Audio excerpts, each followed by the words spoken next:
Hello buddies and welcome back. It's Anne-Sophie and today I'm going to show you how you can customize your screen timeout on your Vivo X80 Pro. For that, you want to go to your settings, go to display and brightness, and then go to screen timeout.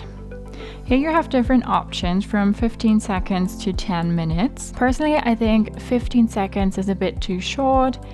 10 minutes is a bit too long, kind of a safety issue for me, because people could get to my phone if I leave it unattended and unlocked, and then they could get to my data or do stuff with my phone. I don't want that.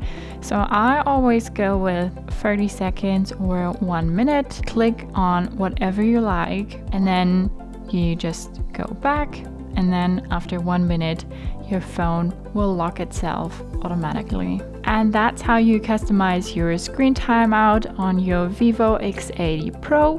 Hope you liked it, hope it helped. If so, thumbs up, share and subscribe, and I hope to see you next time. Bye.